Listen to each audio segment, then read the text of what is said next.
Almanya'ya hoş gelmişsin. Hoş buldum abi, çok sağ olasın. Çok teşekkür ederim abi. Yaklaşık 84 milyon nüfus var Almanya'da dostlar. Burası federal bir cumhuriyet. Nüfusun 1/4'ini göçmenler ya da göçmen kökenli olanlar oluşturuyor. Yani adapte olabildin mi peki 3 senede? Durumlar nasıl? Olabildim ya. Ben kendimi buraya ait hissediyorum. Burada herkes kırmızı ışıkta bekliyor. Yeşil yanana kadar sokak boş da olsa, cadde boş da olsa bekliyorlar. Bir Türk döneri yemeden olmaz dostlar. Şöyle göstereceğim sizlere. İçi bol, 10,5 euro. Bu resme denk gelmişsinizdir. Mutlaka görmüşsünüzdür ama belki de ne olduğunu tam olarak bilmiyorsunuzdur. Ama sanmayın ki bir kontrol olmuyor. Bir tane sivil geliyor, diyor ki göster abicim biletini. Kapitalist tarafa, yani Batı Berlin'e geçiyoruz. Buraya ayak basan herkes öldürülüyormuş. Hayatta her şeyi yapabilirmişsin gibi artık hissettiriyor sana böyle. Tek başına 2 valizle buraya taşınınca. Hayal edin, duvar örülü olduğunda karşımıza duvar çıkacaktı ama duvar yıkıldıktan sonra biz diğer tarafa geçebiliyoruz. Bu kapıya koşuyorlar ve durumu kutluyorlar arkadaşlar.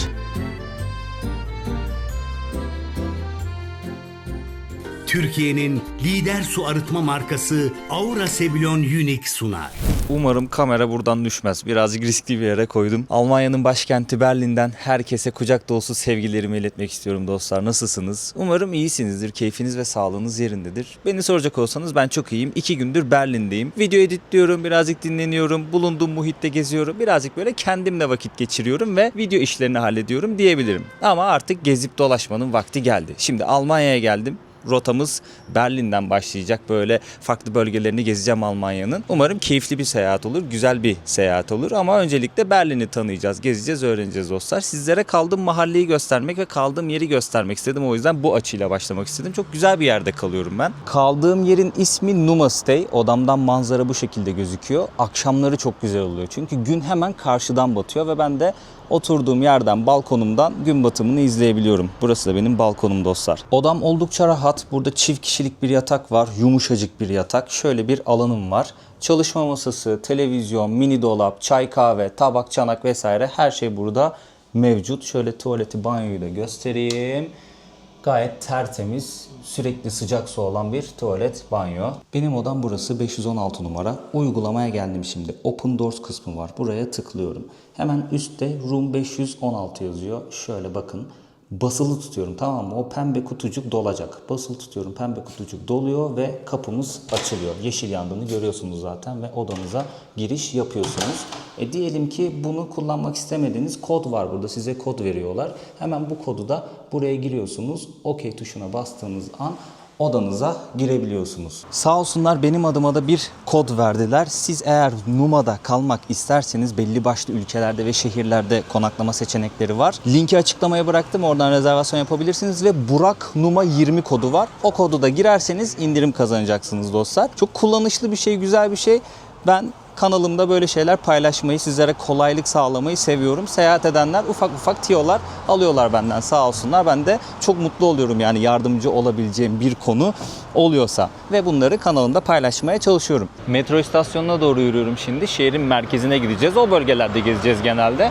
Ama sizlere kaldığım muhiti de bir göstermek istedim. Yani burası bayağı elit bir muhit dostlar.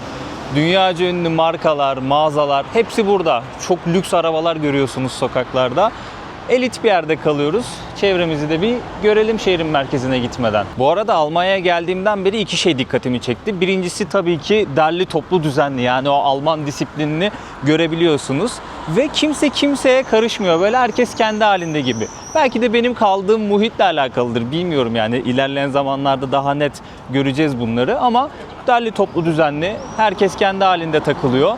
Ve gerçekten büyük bir şehir olduğunu hissediyorsunuz Berlin'in. Yani havalimanından buraya gelene kadar onu çok net bir şekilde hissettim. Bakalım gezip gördükçe artık fikirlerimizi tazeleyeceğiz. Bu arada sponsorumuz Türkiye'nin lider su arıtma markası İhlas Aura Sebilon'a da teşekkürlerimizi iletelim desteklerinden dolayı. Sizler de evinizde eğer bir su arıtma cihazına ihtiyaç duyuyorsanız linki açıklamaya bıraktım. Oradan bakabilirsiniz dostlar. Metroya gidelim. Bilet alma olayını anlatacağım. Ve merkeze gidip artık gezmeye başlayalım. Burada herkes kırmızı ışıkta bekliyor. Yeşil yanana kadar sokak boş da olsa, cadde boş da olsa bekliyorlar. Çok nadir böyle yola atlayıp geçen gördüm. Ama genelde insanlar bekliyor, o kurala uyuyor. Ve ister istemez siz de o kurala uyuyorsunuz yani. Çünkü normalde şey düşünür insan, ya zaten bomboş araba gelmeyecek, niye vakit kaybediyorum ki diye düşünürsünüz.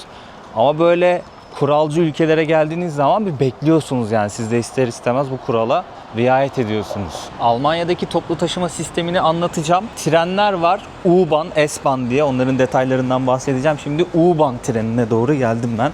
Bilet almak için perona doğru iniyorsunuz. Peronlarda bilet alıyorsunuz. Şimdi ben otomatı bulup göstermek istiyorum sizlere. Ve buradaki toplu taşıma sistemini anlatmak istiyorum. Bakın bu otomatlar. Şimdi buraya geldik. Ekrana tıklıyoruz. Türkçe de yazıyor zaten. Şöyle dil seçeneğine tıklıyoruz. Bakın burada Türkçe de var. Şimdi burada AB ve ABC isminde bölgeler var. Berlin içinde kalacaksanız sanırım AB yeterli bildiğim kadarıyla. Ben böyle 24 saatlik bir kullanım normal bilet alacağım. Ne kadar diyor? 11 euro 20 sent. Biletimizi attı. Hemen şöyle alalım. Kartla ödememi yaptım. Bu bileti almanız yetmiyor. Bunu onaylatmanız gerekiyor ki hangi tarihte kullanmaya başladığınızı öğrensinler. Şu cihazları buluyorsunuz. Her metro istasyonunda var. Bunu böyle sokuyorsunuz. Bak dıt sesini duydun. Buraya basıyor, tamam mı? Hangi saatte bu bileti kullanmaya başladığını buradan anlıyorlar. Şimdi Almanya'da hiçbir şekilde hiçbir yerde kontrol yok. Herhangi bir gişe yok. Siz kendiniz biniyorsunuz, iniyorsunuz. Ama sanmayın ki bir kontrol olmuyor. Bir tane sivil geliyor, diyor ki göster abicim biletini. Sen diyorsun ki abi bende bilet yok, tak ceza. Ya da bende bilet var ama onaylatmadım, tak ceza. O yüzden biletinizi alın, onaylatın, sıkıntıya düşmeyin dostlar. Şimdi U-Bahn'dayım ben. U-Bahn dediğim metro, şehir içi metro gibi düşünün. S-Bahn var dedim. S-Bahn'da Berlin'in şehrin içindeki işte bu metro hattını biraz daha banliyölere, şehrin dışına bağlıyor. Tabii bunların yanı sıra otobüs var, tramvay var, feribot var. Hepsine bu biletle binebiliyorsunuz. Ben şimdi 24 saat boyunca bu bütün toplu taşımalarda bu bileti kullanacağım. Hızlı tren dışında. O ayrı. O da şehirler arası hızlı tren. Onun biletini ayrı alıyorsunuz.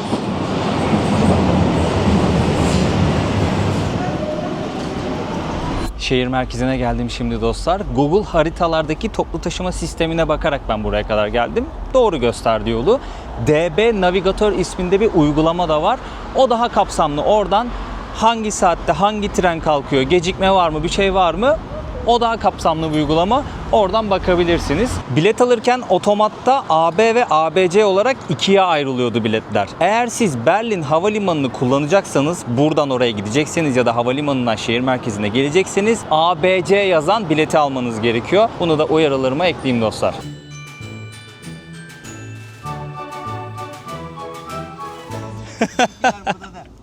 Abi iyi uykular. Kusura bakma uykunu böldüm biraz. Nasılsın, iyi misin? İyiyim, teşekkür ederim. Sen nasılsın? İyi vallahi, ne olsun abi. Daha yeni geldim, sokaklara çıktım, böyle video çekmeye çalışıyordum da sen seslenince bir şaşırdım ama şaşırmamam lazım. Burada oldukça fazlayız sonuçta. Türkçe duydum konuştuğunu. Bir de Türkçe şey yani Türkiye konuşması, dil Almanya konuşması yani. Yani belli oluyor yani. Tabii belli oluyor değil mi o fark? Ya, Aksan farkı belli oluyor. Evet. İsmin ne abi? Erhan, Erhan, Burak bende. Senin abi? memnun oldum.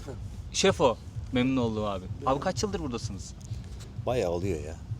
Yani 20 yıla yakın oluyor. 20 yıl. 20 yıl oluyor. Vay be. Nasıl gidiyor abi hayat? Vallahi hayat koronadan sonra zorlaştı bayağı yani. Her şey bağlandı yani biraz. Ama yani iyi yani. Gene de iyi yani. Kötü demeyeyim yani. Abi rahatın yerinde gibi ama ya. Abi çalışıyoruz şurada da. Ha, çalışıyorsun. Güneşin altında dedik, daha buraya iş gelmedi. Kolay gelsin abi. Şurada gölgede dedim uzanayım. Ne iş yapıyorsunuz? Kebap köfte işte. Kebap. Aa güzel. Ellerinize sağlık abi. Burada Teşekkür- zaten bizim döner oldukça meşhur. Ben bir yedim. Geldiğimde Evet. gayet lezzetli. Evet. Ellerinize sağlık. Nasıl, Almanya'yı nasıl buldun? Abi daha 3. günüm bugün. Öyle mi? Evet, daha yeni geldim. İlk Allah, defa.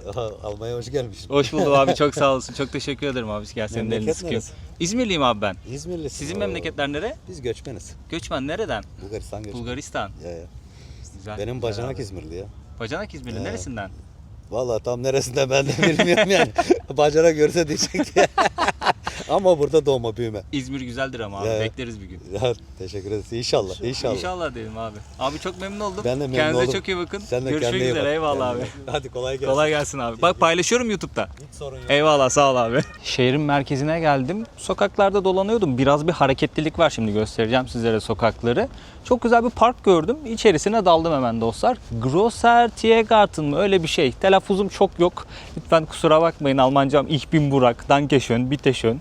Fünf. Bundan ileri gitmedi. Güzel bir park. Bayağı bir sakin burası. Şimdi sokaklara çıkınca bir tane simge var. Oraya döneceğim şimdi. Orayı göstermek istiyorum. Almanlar için oldukça önemli. Almanya için böyle en önemli simgelerden, en önemli yapılardan bir tanesiymiş. Oraya doğru yavaş yavaş yürüyeceğiz ama öncesinde Almanya hakkında birazcık konuşalım istiyorum. Yaklaşık 84 milyon nüfus var Almanya'da dostlar. Burası federal bir cumhuriyet. 16 federal eyaletten oluşuyor. Şu an biz başkent ve en büyük şehir olan Berlin'deyiz. Buranın nüfusu da aşağı yukarı 4 milyon. Ama tabii Almanya dendiği zaman akla bu bilgiler değil de ekonomisinin ne kadar güçlü ve iyi olduğu, ne kadar refah dolu bir ülke olduğu geliyor insanların aklına. Şimdi gerçekten Almanya dünya bazında en güçlü ekonomiye sahip ülkelerden bir tanesi. Baktığımızda istatistikler, veriler böyle gösteriyor. İnsanların yaşamlarına baktığımızda birçok ülkeye kıyasla daha refah içinde yaşadıklarını söyleyebiliriz. Biliyorsunuz 2. Dünya Savaşı gibi bir olay yaşandı burada. Felaket bir dönem. Şehirler yıkıldı, milyonlarca insan hayatını kaybetti. Yani tarihin en böyle kara dönemlerinden bir tanesi. Almanya bu savaşı kaybediyor. Yıl 1945. Teslim oluyorlar. Daha sonrasında tabii birçok olay yaşanıyor. Bütün şehirler böyle harabeye dönmüş neredeyse. Milyonlarca insan hayatını kaybetmiş. Çok ciddi bir travma. O günden bugüne gelene kadar Almanya çok fazla şey yaşıyor. Ama ve lakin bugün geldiği nokta dünyanın en büyük ekonomilerinden bir tanesine sahip olduğu. Hepimizin malumu Almanya sanayisiyle ön plana çıkan bir ülke. Bu savaş döneminden sonra Almanya kalkınabilmek için yurt dışından, farklı ülkelerden göçmenleri ülkesine davet ediyor ve sanayisini, ekonomisini kalkındırmaya çalışıyor. Hatta birçoğumuzun belki ailesinde, belki çevresinde zamanında Almanya'ya gelip burada çalışan, belki Türkiye'ye geri dönen ya da burada bir hayat kuran birileri vardır. Mesela benim babamın amcası Almanya'ya gelen ilk işçilerden. 1961 yılıydı. Misafir işçi sözleşmesi gibi bir şeyle geliyorlar. Ama adından da anlayacağınız gibi misafir. Yani aslında kısa bir süreliğine geliyor bu insanlar. Daha sonrasında çeşitli sebeplerden burada kalıyorlar arkadaşlar ve bir hayat kuruyorlar. Ailelerini Almanya'ya getiriyorlar. Ve artık burada yeni jenerasyonlar doğup büyüyor. Almanya'da doğup büyüyorlar yani zamanında. Türkiye'den bisiklet bayağı kullanıyorlar burada bu arada. Çok bisikletli gördüm. Ne diyordum? İşte zamanında Türkiye'de doğup Almanya'da çalışan insanlar burada hayat kuruyorlar. Artık onların çocukları, yeni jenerasyonlar burada doğuyorlar ve bu kültüre adapte bir şekilde büyüyorlar. Mutlaka beni buralardan izleyenler vardır. Aile öykülerini belki yazmak isterler yorumlara. Böyle bir iş gücü, böyle bir göçmen gücü var arkadaşlar Almanya'nın. Sanırım 1/4, nüfusun 1/4'ini göçmenler ya da göçmen kökenli olanlar oluşturuyor. Yani baktığınız zaman bayağı bir yüksek oran. Yani Almanya'nın temel taşlarından biri diyebilirim. Velhasıl kelam bu ekonominin iyi olmasından kaynaklı olarak tabii ki birçok insan ve tabii Almanya'nın konumundan da kaynaklı Orta Avrupa'da yer alıyor. Çevredeki o ülkelerin hepsi farklı ülkeler işte. Belki başta Polonya olmak üzere, Çek Cumhuriyeti olmak üzere Balkan ülkelerinden gelenler burada bir göçmen nüfusu oluşturuyor, iş gücü oluşturuyor. Tabii bunun başlıcası Türkler arkadaşlar. Türk mahalleleri de var. Bir aksilik olmazsa Kreuzberg, Küçük İstanbul gidip gezip göstermek istiyorum sizlere. Bakalım. Şimdi o yapıya doğru gidiyorum. Birazcık bu serin alanda dolaşmak istedim. Sokaklarda hareketlilik var. Göstereceğim, sebebini anlayacaksınız. Evet dostlar, artık bir şeyler atıştırmanın vakti geldi. Ben sabah kalkar kalkmaz bir şey yiyemiyorum. 1-2 saat geçmesi gerekiyor. Bilmiyorum sizde de durum aynı mı? Bazen su bile içmiyorum o 1-2 saat içerisinde. Şu an bayağı 1-2 saatten fazla geçti. O yüzden bir şeyler atıştırmak istedim. Şöyle kendime brezel aldım. Pretzel de diyorlardı galiba. Bu Almanlara mı aitti? Hatırlamıyorum. Şöyle tadına bakacağım. Bölelim. Klasik aldım ben. Farklı çeşitli olanlar da var. Bunun tanesi 3 euro. İşte peynirlisi var, susamlısı var, bilmem ne bilmem ne. Bir de şöyle tropikal meyvelerden limonata yapıyorlardı. 5 euro da bu. Bu güzel ama bayağı güzel. Yani kahvaltım 8 euro. Bunu hep merak ediyordum. Bunu görünce bu çevrede alıp yapmak istedim, denemek istedim. Alman gevreği. İşte tereyağı, peynir bir şeyler sürüyorlar. Ekmek niyetine yiyorlar. Tazeymiş ama. Bu Almanlara mı aitti? Bakacağım ya. Merak ettim. İnternette diyor ki pretzel Almanlara aittir ama diyor kökeni Hristiyan keşişlere kadar diyor dayanır. Ama ana vatanı Almanya diyor. Bavyera bölgesinin yiyeceğiymiş bu. İnternet olduğu için rahat bir şekilde hemen bu bilgiyi de almış olduk arkadaşlar. Ben seyahatlerinde Esim Ayo ile internete bağlanıyorum. Bunu zaten biliyorsunuz, hazır yeri gelmişken söyleyeyim. Almanya'ya gelmeden önce de bir internet paketi yaptım. Ülkeye uçak indi. Uçak modundan telefonumu çıkardım. Hızlı bir şekilde internete bağlandım. 190'dan fazla ülkede Esim Ayo ile internete hızlı ve güvenli bir şekilde bağlanabiliyoruz. Dilerseniz benim gibi paket satın alabilirsiniz. Dilerseniz bakiye yüklersiniz. Kullandığınız internet kadar ücret ödersiniz. Limitsiz internet var. Bölgesel paketler var. Global paket var. Yani siz tamamen ne isterseniz Esim Ayo size onu sunuyor. OneSIM özelliği sayesinde sadece bir kere kurulum yapıyoruz. Biz hangi ülkeye gidersek gidelim Esim Ayo bu özellik sayesinde bizi otomatik olarak en iyi operatöre bağlıyor.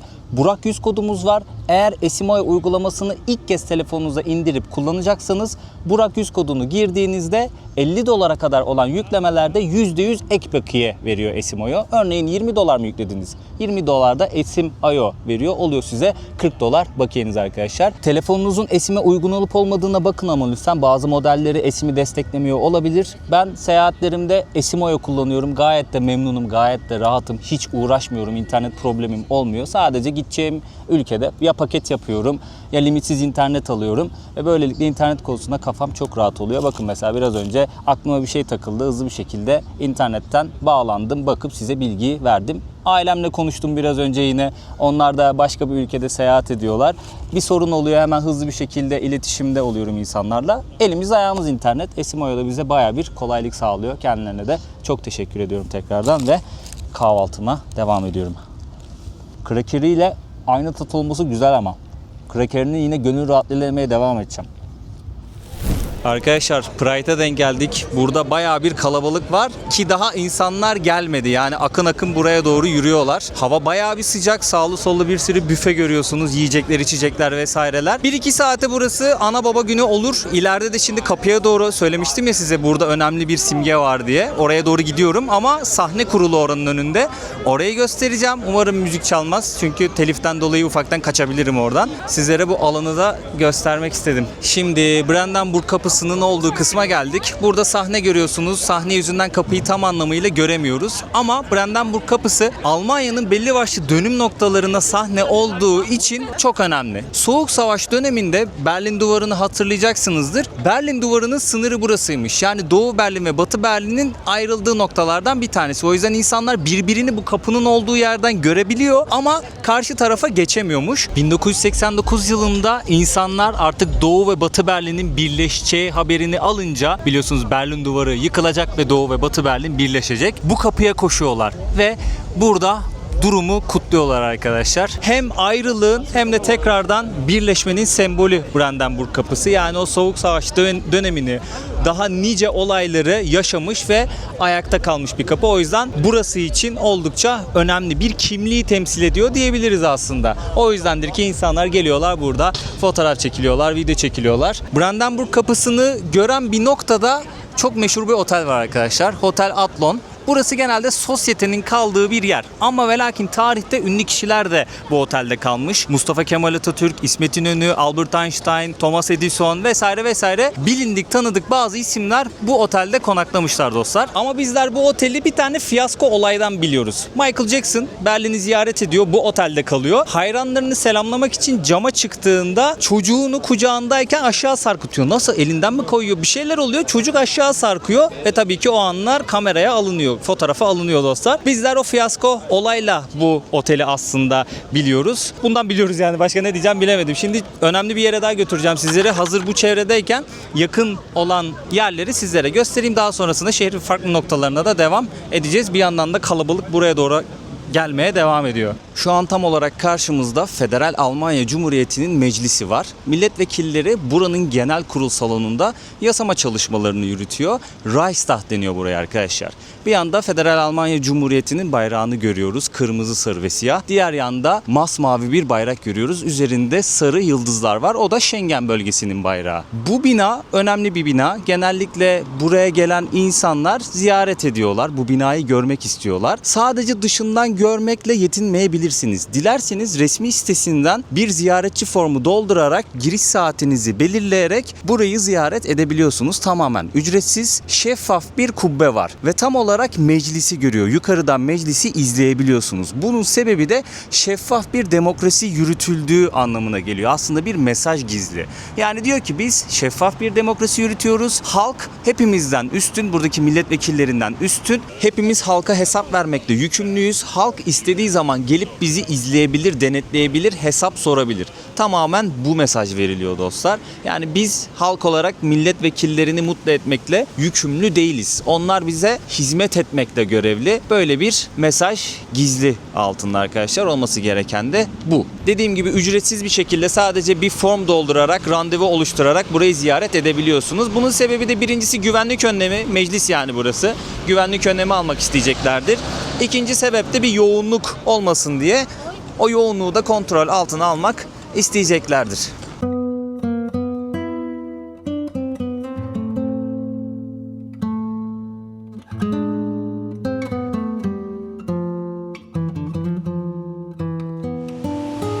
Bir tane binanın önünden geçiyordum. Kütüphaneymiş. Baktım insanlar giriyor çıkıyor. Şöyle bir içeriye baktım. Buranın avlusuna doğru geliyorlardı. Böyle bir avluya çıktık arkadaşlar. Gayet güzel, serin. En önemlisi o çünkü hava gerçekten çok sıcak. İnsanlar gölgelere kaçıyorlar. Şuranın güzelliğine baksanıza. Sarmaşıklar binaya o kadar güzel bir doku katmış ki. Şöyle büyüyorlar. Büyüdükleri yerden binayı da sarıyorlar. Burada çok fazla bisiklet sürme olayı var. Parkta gezerken de bisikletliler yanımızdan geçmişti, hatırlıyorsunuz. Böyle alanlar var. Bisikletlerini insanlar buraya böyle park ediyorlar, zincirliyorlar. Birçok yerde bakın böyle bisiklet yolu da var arkadaşlar, göstermek istiyorum. Yani bisikletlilere saygı duyan, onları koruyan, kollayan bir şehir görüyoruz. Avrupa'nın belli başlı yerlerinde mutlaka bu vardır. Çünkü bu konuda biraz daha gelişmiş durumda, iyi durumda Avrupa. Güzel bir şey bu ya. Bir şehrin bisiklet şehri olması benim hoşuma gidiyor. Çünkü benim en büyük hayallerimden bir tanesi bisikletle dünyayı gezmek. Bunu bir gün yapacağım ve siz kanalda izleyeceksiniz. O yüzden bekliyorum. Biraz daha böyle bazı şeyleri oturtunca onu yapacağım. Öyle olunca ne olacak? Ben de bisikletli olarak yolda güvenli bir şekilde seyahat etmek isteyeceğim. Şu karşıdaki inceden bir Pantheon'u andırmadı değil dostlar. Şimdi İtalya'nın üzerine direkt Pantheon'la orayı özdeşleştirdim. Ama burası tabii biraz daha farklı bir yapıya sahip. Hemen yanında kütüphane var. Burada bir meydan görüyoruz.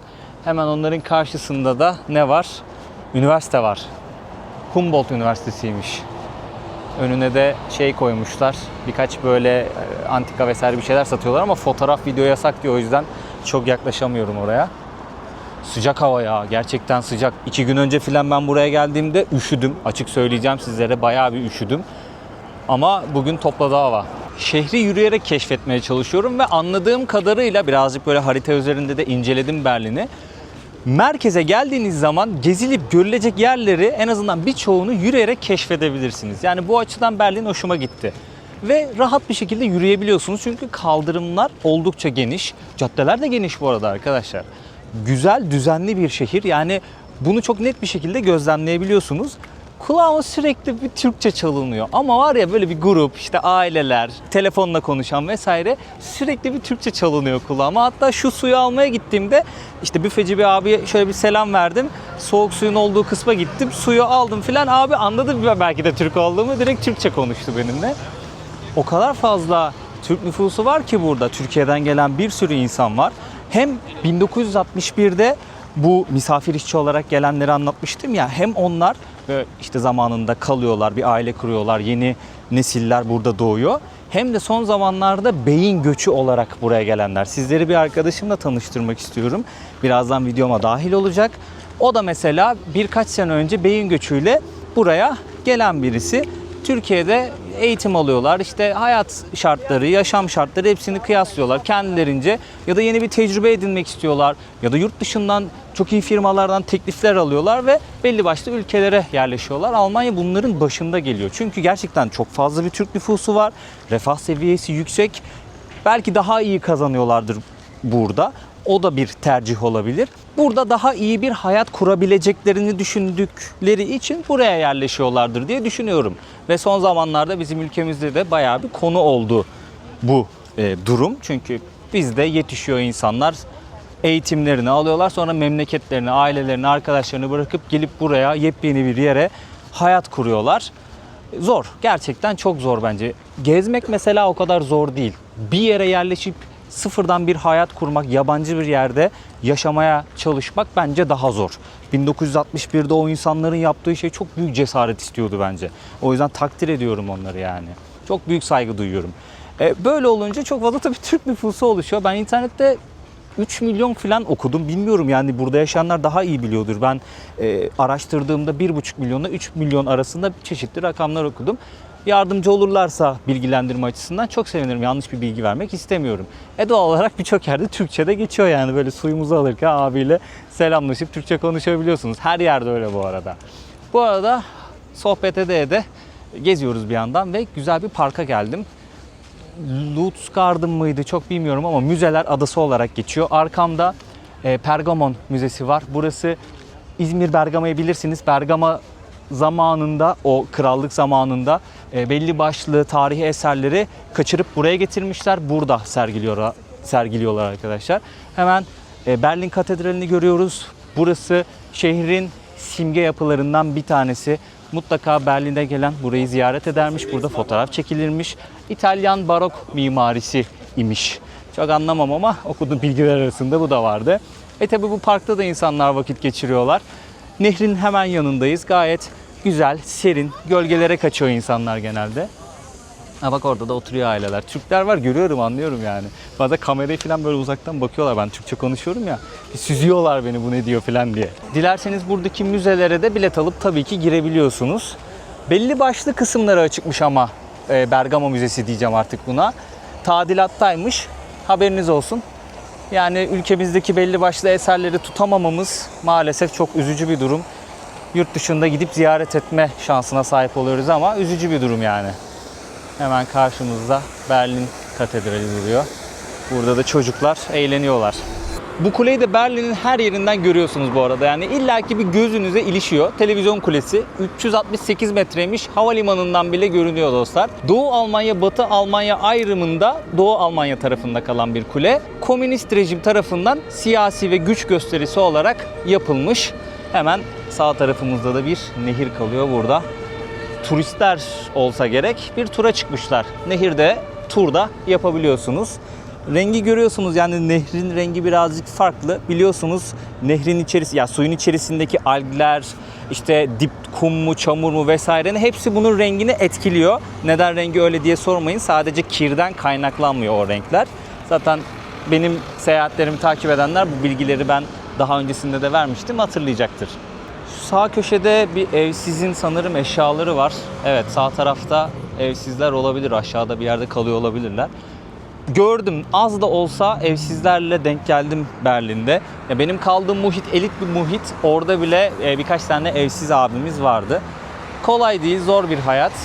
Ama dünyanın bir gerçeği maalesef. Umarım bu gerçek kaybolur bir gün ortadan yani. Başka bir şey dileyemiyorum. Şu an saat 17.45, 28 dereceymiş hava. Burada da abimiz üstünde bayağı bir sinek var. Ölü gibi yatıyor ya. Çok can sıkıcı gerçekten. Dünyanın en tatsız olaylarından biri şu. Yani dünyada herkese yetecek kadar bir ev fazlasıyla var. Barınma sorunu diye bir şey olmaması gerekiyor. Sağlık, eğitim, barınma, belli başlı şeylerin temel ihtiyaç olduğunu artık insanların idrak edip bunların ücretsiz olması için bir çaba sarf etmesi gerekiyor. Ama ve lakin insanlar maalesef şey yapmıyorlar yani. Kabul etmiş durumdalar. En kötü şey kabul etme. Sadece çok az bir kesim bununla mücadele ediyor. O kesime de laf ediliyor. Maalesef böyle bir durum da var. Dostlar çok çılgın bir yere geldik. Berlin'in meydanındayız şu an. Alexanderplatz'tayız. Şöyle sizlere etrafımı göstermek istiyorum.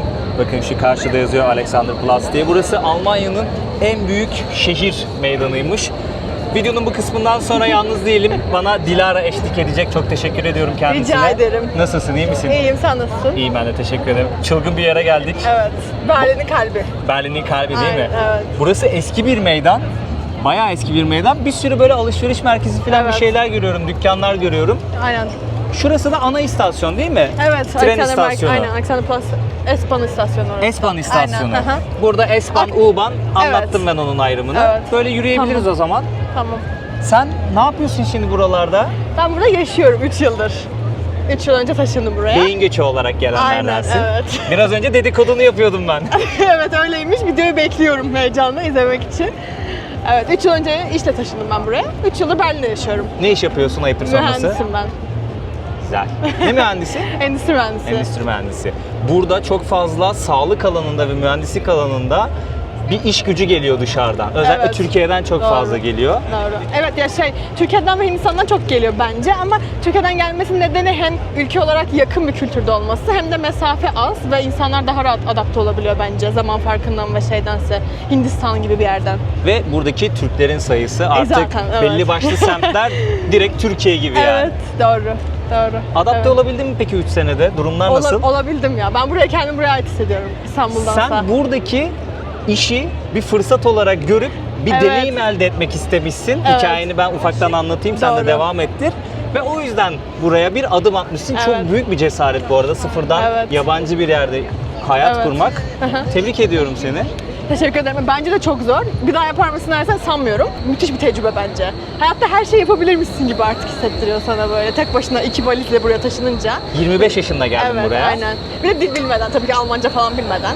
Sonra burada geliştiriyorsun Aynen. Almancanı yani, şimdi. evet, gelişmekte hala. Çok zor bir dil ama çok Evet. normal ya. Böyle yavaş Evet. yavaş gelişmesi Doğru. çok normal. Doğru. Peki sevdin mi Almanya'yı, Berlin'i? Seviyorum, ben çok seviyorum. Almanya'da galiba Berlin'de yaşarmışım gibi geliyor sadece. Ben de sevdim açıkçası, yani 3 gündür buradayım, bu 3. günüm. 2 gün sadece kendi muhitimde birazcık gezdim. Orası da böyle biraz kalbur üstü elit bir yer. Orayı saymıyorum ama şehir merkezine inince gerçekten böyle gezip dolaşırken şey geldi bana yani. Ne kadar tatlı bir yer gibi geldi Evet. bana. Çünkü uluslararası bir yer ya. Dünyadan her çeşit insan görüyorsun ve şöyle bir şey okudum ben internette. Dünya üzerinde ne kadar ülke varsa Berlin'de mutlaka biri vardır. Yani o ülkeden biri vardır diye okudum. Doğru. Berlin bence çok kapsayıcı bir yer. Evet. Ben kendimi hiç olmadığım kadar güvende ve rahat hissediyorum Berlin'de. Yani hani herkes her yerden, her milletten ve her şekilde olabilir ve bu çok normal Berlin'de. Ve şeymiş buranın insanları biraz da. Ben çok deneyimleyemedim ama ya aman boş ver, halledilir. Yani yeter ki kafamız rahat olsun. Böyle dışarıdan soğuk görünüp Evet. ama bir nebze de böyle sana yakınlık gösterip Evet. işini kolaylaştıracak Doğru. insanlarmış Ya- diye okudum. Bilmiyorum Evet, tecrübe mesela nasıl? hani Almanlar soğuk diyorlar da Berlin falan soğuk diyorlar. Benim hiç öyle bir deneyim olmadı mesela. Yani hani hiçbir kimseyle şey yapmadım. Böyle bir sorun ya da soğukluk yaşamadım. Sen kibar ve iyi sıcak gittin. Herkese zaten kibar ve sıcak geliyor yani. Ben burada Hani. kime dokunsam Türk çıkıyor ya. Yani bir de o noktada da var illa ki zaten. Türk çıkıyor Aynen. diyor. O da var, doğru, o da var Müthiş zaten. bir şey ya. Evet, doğru. Yani şu an şeyde gibiyim, hiç Evet. Almanya'da değil gibi hissediyorum kendimi. Evet, aynen. O bakımdan o da güzel. Evet, ben hiç yani yabancılık çekmedim ve bence en güzel yanı Türk mutfağına çok rahat ulaşılabiliyor olması burada. Yemek seviyoruz. Evet. Evet, yemek yemeyi çok seviyorum. Evet, burada aşırı güzel Türk restoranları falan da var. O da güzel bir şey bence. Şimdi normalde Alman döneri yiyecektik aslında ama onu halen yiyeceğiz dostlar. Bu videoda onu göreceksiniz. Burada böyle ufak bir kayıntı olsun diye fast food'dan ilerliyoruz. Bu çevrede dolaşanlar Burgermeister diye bir tane zincir varmış. Buraya gelip hamburger yiyorlarmış. Fiyatları da böyle 6 euro, 7 euro, 8 euro gibi arkadaşlar. Şöyle hamburgeri göstermek istiyorum sizlere. Ben şöyle bir cheeseburger söyledim. 7 euroydu sanırım bunun fiyatı.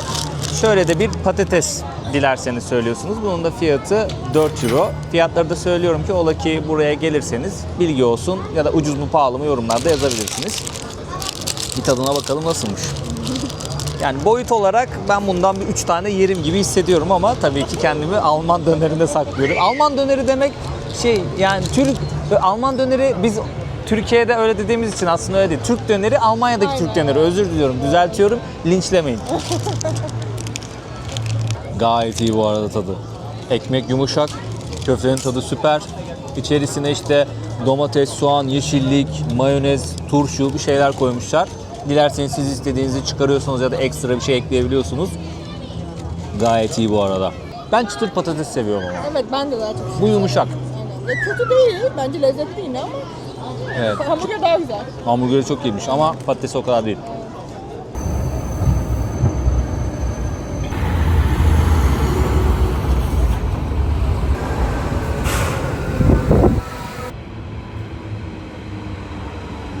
Bakın dostlar, Brandenburg kapısının orası. Askerler önünde bekliyor. Burada kontrol noktaları var. Görüyorsunuz. Belli başlı yerlerde tarihi o kadar güzel anlatmışlar ki böyle fotoğraflarla anlatmışlar. O yüzden buraları gezerken gerçekten bilgi sahibi olarak gezebiliyorsunuz ki daha önceden de araştırmanızı yaptıysanız gerçekten Berlin'i gezerken keyif alırsınız. Ama ve lakin 2. Dünya Savaşı'na dair birazcık merakınızın olması lazım. Yoksa size çok anlamsız gelir bunlar. Şimdi tarihi noktalardan bir tanesindeyiz. Berlin Duvarı'nın hikayesini biliyorsunuz. Doğu ve Batı Berlin'i ayırıyor. Bir taraf Doğu Berlin komünizmle yönetilen taraf. Diğer tarafta Batı Berlin kapitalist rejimle yönetilen taraf. Hemen şu an bir tane asker şeyi göstereceğim sizlere. Tam bulunduğum yer Berlin Duvarı'nın checkpointlerinden, yani kontrol noktalarından bir tanesi. Buranın ismi US Army Checkpoint yazıyor. Charlie Checkpoint olarak biliniyor. Şu an biz Doğu Berlin'den, yani komünist taraftan kapitalist tarafa, yani Batı Berlin'e geçiyoruz. Ve burası eskiden askerlerin beklediği, hemen şurada bir tane replika görüyorsunuz, bir kulübe. Bunun orijinali bir müzede sergileniyormuş. Burada askerler checkpoint işte kontrol ediyorlar arkadaşlar. Kontrol noktası. Burada daha ne kadar detaylandırılır bilmiyorum. Bir tarafında Amerikan askerleri bekliyor. Hemen diğer tarafında da Sovyet askerleri bekliyor. Şimdi bu Berlin Duvarı'nın olayı, iki rejim birbirini ayırıyor. Bunun sebebi, şimdi Batı Berlin şöyle yorumluyor. Biz daha refah içerisinde yaşıyoruz. Daha gelişmiş bir tarafız. Doğu Berlin'den buraya kaçmak isteyen bir sürü insan olacak. O yüzden biz bu insanları engellemeliyiz. Duvar o yüzden yapıldı. Komünist tarafta, yani Doğu Berlin tarafı da diyor ki bir sürü diyor neofaşist yeni ajan bizim tarafa gelip rejimimizi baltalayabilir. O yüzden bu ajanlık ve propaganda, anti propaganda faaliyetlerini önlememiz lazım. Bu duvar o yüzden. Yani biz kendi rejimimizi ayakta tutmak için ve onların müdahalelerini engelleyebilmek için bu duvarı inşa etmemiz gerekiyor. Böyle bir mantık ikisi de yürütüyor duvarla ilgili. Tabii insanlar çok uzun seneler bu duvarın, nasıl denir, bu acısını çektiler. Çünkü belki aileler bölündü, akrabalar bölündü. Yani düşünün, yaşıyorsunuz bir yerde ve ortadan bir sınır çiziyorlar. İki tarafa, karşı tarafa geçemiyorsunuz. Siz bu tarafta kalmışsınız. Böyle bir durum var arkadaşlar. Tabii Berlin'de yaşayan insanların, buradaki halkın duvarla ilgili düşüncesi bambaşka. Belki ailesinden bir üye duvarın diğer tarafında kaldı. Belki o tarafta yaşamak istiyordu, diğer tarafta yaşamak istiyordu ama oraya geçme imkanı olmadı. Böyle bir sürü hikaye birikiyor dostlar. Ve biz şu an turistler olarak Berlin Duvarı yıkıldı ama belli başlı parçalarını zaten Berlin'i gezerken görüyorsunuz. Burayla birlikte başladık. Şimdi Berlin Duvarı ile ilgili daha farklı yerlerde gezip göstereceğim sizlere. Duvarların parçalarını da göreceğiz. Mesela bir tanesi karşıda. Oraya doğru gidelim hemen. Burada Charlie Checkpoint'in müzesi var. Hemen şu kısımda da duvarı görüyoruz. Bu parçadan şehirde birçok yerde görebiliyoruz değil mi? Böyle Evet. ufak ufak da olsa belli bir parçaları Berlin'in evet. birçok yerinde var. Benim eski ev sahibim Türk'tü ve o bana söylemişti. Hani küçükken böyle, hatırlamıyorum işte kaç yaşına denk geliyorsa. Mesela bir sabah kalktıklarında hani böyle duvarın örüldüğünü, duvar bir gecede örülmüş ve bir sabah kalktıklarında işte öteki tarafında aile bireylerinin kaldığını öğrenmişler. Ki hatta şunu da söylemişti. Bazı aile bireylerinin insana ulaşmak için o duvardan atlayıp ölenler falan da çok olmuş Evet, yani duvarın aslında. üstünden. Evet. O hikayeyi ben de Aynen, birkaç yerde okudum. aynen. Duvarı atlayıp da geçmeye çalışanlar, hayatını kaybedenler, belki vurulanlar falan da olmuş. Aynen. Bilmiyorum. Yani o kadar hüzünlü hikayelere şahit olmuş ki bu şehrin sokakları, duvarın her iki tarafı da. Maalesef böyle bir acı gerçek var. Gezmeye devam edelim.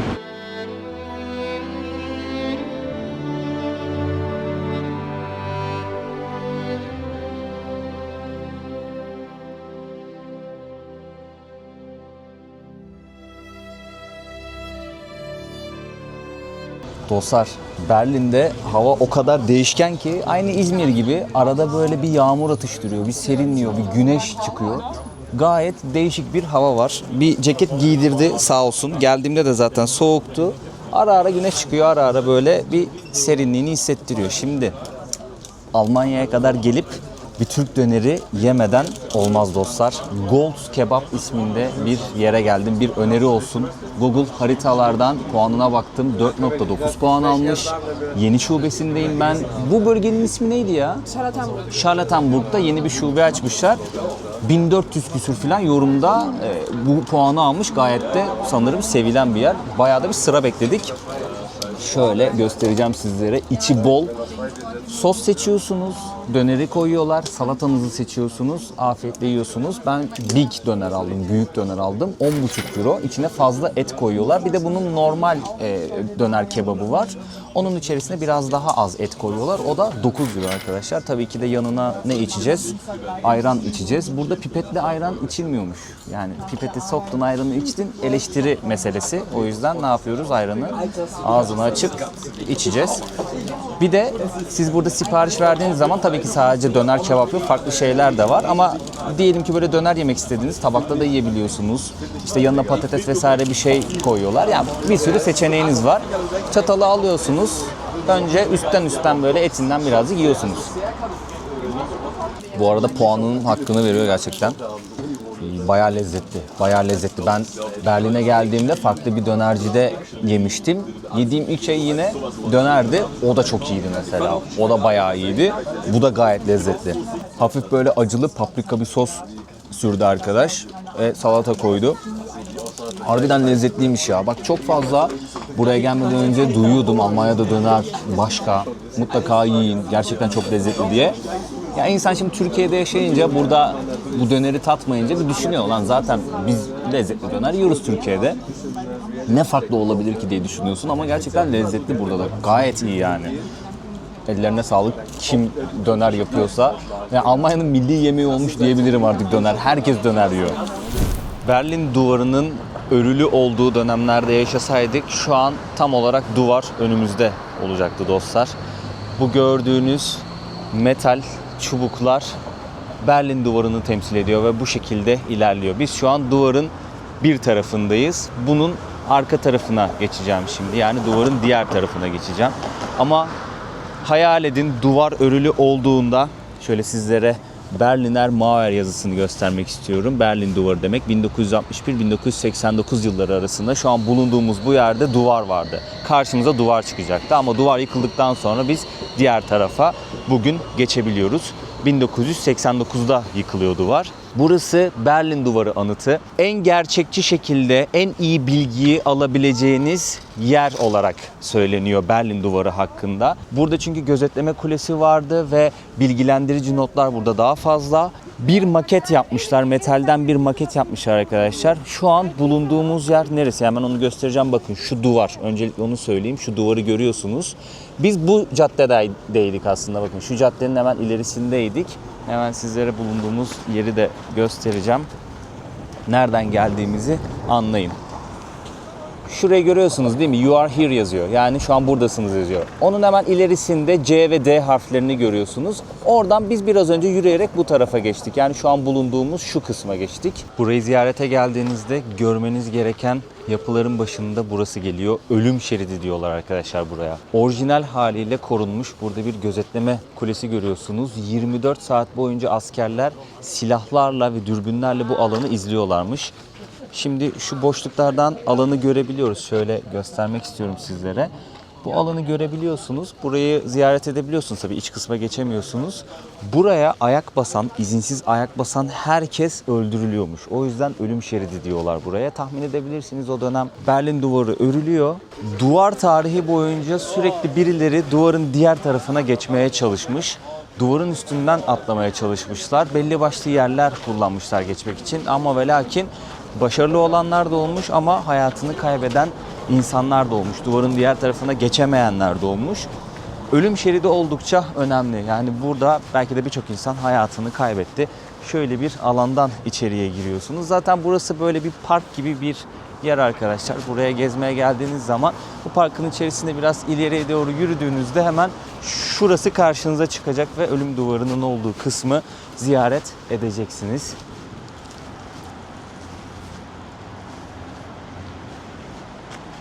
Binaların duvarlarına da o dönemki olayları resmetmişler ve bir sürü yerde bilgilendirici not var. Bu çok güzel bir şey. Berlin Duvarı 1961 yılında 12 Ağustos'u 13 Ağustos'u bağlayan gece Gül Operasyonu adını verdikleri bir operasyonla Doğu Alman yönetimi tarafından kuruluyor. Ordu, polisler, işçi milisleri aşağı yukarı 25.000 kişi gecenin bir yarısı emir geliyor, telefon hatları kesiliyor, metro hatları durduruluyor, askerler birçok yere konuşlanıyor ve bu kişiler gece dikenli dikenli tellerle, beton bloklarla, ahşap direklerle sınır hattını çiziyorlar. Bu kadar hızlı davranılmasının sebebi Batı emperyalizminin müdahalesini engellemek ve kitlesel kaçışları önlemek. Tabii bunun altında birçok siyasi karar da var dostlar. O dönemin konjonktürel yapısı, siyasilerin düşünceleri vesaire vesaire vesaire birçok şey işin içine giriyor ve böyle bir durum ortaya çıkıyor ve tabii bu birçok trajediyi de doğuruyor. Bir sürü tüneller kazılmış mesela. Bir sürü tüneller kazılmış, sanırım bunlardan sadece 19 tanesi başarılı olmuş. İnsanlar o tüneller vasıtasıyla ne yapıyor? Sevdikleriyle buluşuyor. Belki karşı tarafa kaçabiliyor. Böyle bir durum var dostlar. Buraya gelirseniz parkı gezerken şu metal parçaları dikkatinizi çekecek. Tünelleri belirtiyor. Bakın tünellerin yerlerini, isimlerini ve yapıldığı yılı belirtiyor. Flush Tünel sanırım bunun ismi. 1964 yılında yapılmış. Tünel 57 olarak geçiyor. Bakın böyle devam ediyor. Burada da var. Gidiş yönünü şöyle gösteriyor. Yani duvarın hangi yönünden ne tarafa doğru tünel kazıldığını yerdeki bu metal parçalarıyla görebiliyorsunuz. Videonun başlarında Brandenburg Kapısı'nı ziyaret etmiştik. Sizlere buradaki hikayeyi anlatmıştım. O gün de Pride vardı, onur yürüyüşü vardı. Onu da göstermiştim sizlere. Haberleri takip edenleriniz vardır belki. Onur yürüyüşüne bir saldırı oldu. Arabalı bir kişi kalabalığın arasına arabayla daldı ve bir kişi hayatını kaybetti diye biliyorum. Yaralananlar oldu. Hayatını kaybeden kişi için de burada böyle bir anma gerçekleştiriyorlar. Bunu da sizlere göstermek istedim dostlar. Bu meydan kapalıydı, hatırlıyorsunuz. Şu oteli de göstermiştim sizlere. Michael Jackson'ın bir skandalını anlatmıştım o otelle ilgili. Tekrardan buradan geçerken Brandenburg Kapısı'nı göstermek istedim ve buradan geçmek istedim.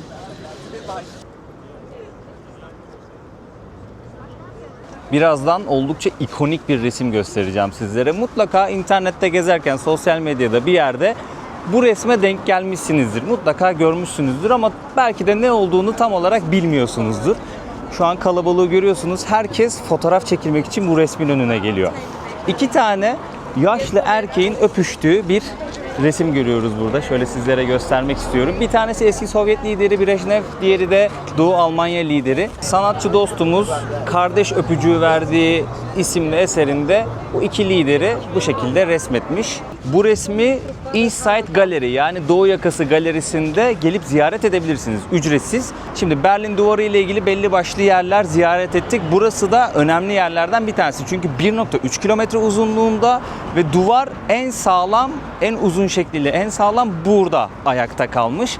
O yüzden 1990'lı yıllarda dünyanın çeşitli yerlerinden sanatçıları buraya çağırıyorlar ve bu duvarın üzerine eserler çizmelerini istiyorlar. En ünlü eser de biraz önce ziyaret ettiğimiz Kardeş Öpücüğü isimli o eser. 2 yaşlı lider abimiz öpüşüyor. Tabii bir sürü böyle çevresinde Almanca notlar var. Bir eleştiri olarak o notları da bütün dünyaya duyurmuş oluyor sanatçı. Böyle bir olayı var buranın. Yani 2 tane tren istasyonunun arasında kalıyor burası. İşte bu noktada yürürken, bu duvarı ziyaret ettiğinizde birçok resmi görüyorsunuz. Mural şeklinde gelip buraya çizmişler. Farklı farklı mesajlar içeriyor. Belli başlıları dünyaca ünlü. Benim en çok denk geldiğimde o resimde arkadaşlar. Onu göstermek istedim sizlere. Duvarın hemen arka tarafına geçtiğinizde de nehir görüyorsunuz. Spree Nehri. 400 kilometre uzunluğunda bu nehir. Berlin'e can katıyor, Berlin'e hayat katıyor, güzel bir görünüm, doku katıyor. Bu parkta genelde böyle takılıyorlar. Duvarın arka tarafında nehir manzarasıyla insanlar vakit geçiriyor. Hemen şurada da bir tane köprü görüyoruz. Ve 2 tane kulesi var köprünün. Gayet de böyle güzel bir mimari olarak dizayn edilmiş. Hemen burada gördüğümüz gemiler de hostelmiş bu arada. Aa bak, ilginç. İlginç bir konsept.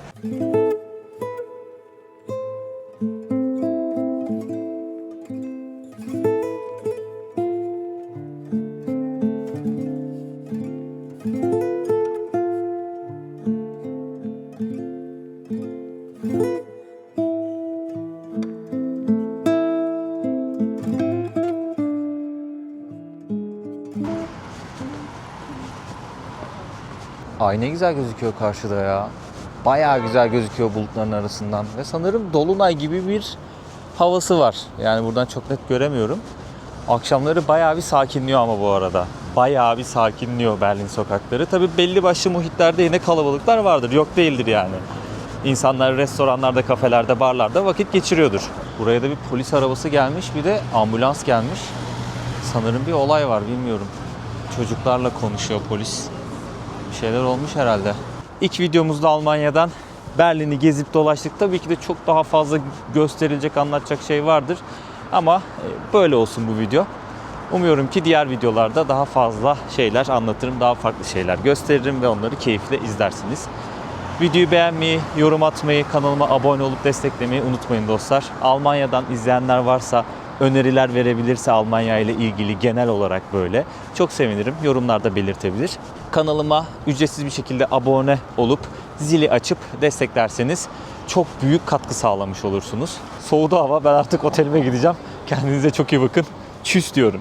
Türkiye'nin lider su arıtma markası Aura Sebilon Unique sundu.